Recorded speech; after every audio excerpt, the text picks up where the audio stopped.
Il y a 28 jours, nous étions à Montgesty, le village d'enfance de Fabien. Aujourd'hui, c'est au Segor, une nouvelle étape de notre parcours. Nous avons des objectifs précis sur ce nouveau stage entre entraîneurs ou membres de l'équipe technique.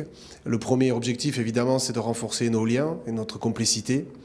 Chaque moment passé ensemble, chaque moment partagé est précieux. En vue de l'échéance sportive qui va venir, à savoir le 2 février face à l'Angleterre.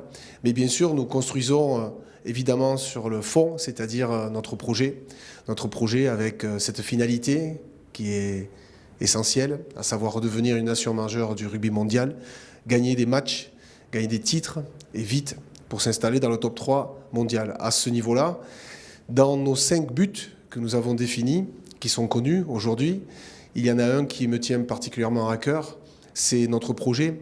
Et dans l'idée de projet, il y avait depuis le début, depuis notre prise de fonction, une vraie volonté d'aller à la rencontre des clubs.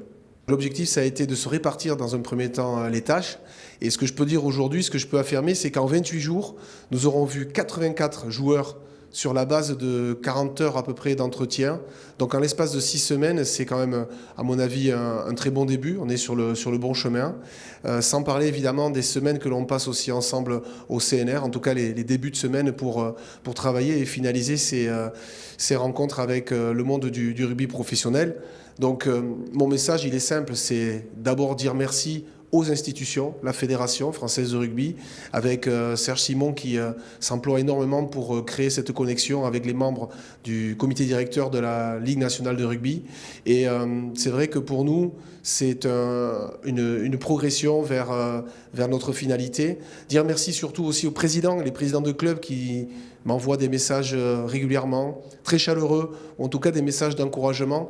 Et évidemment, les managers qui nous accueillent, je crois que les managers ont compris la nécessité que pour le rugby français, que le 15 de France soit à la hauteur.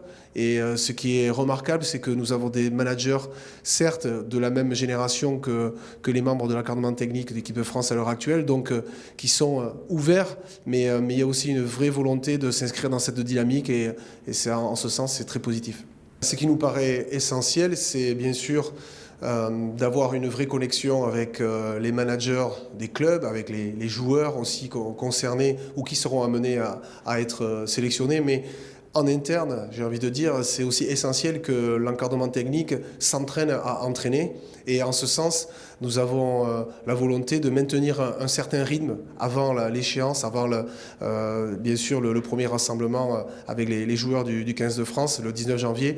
Donc il y a des dates marqueurs qui vont être comme des marqueurs.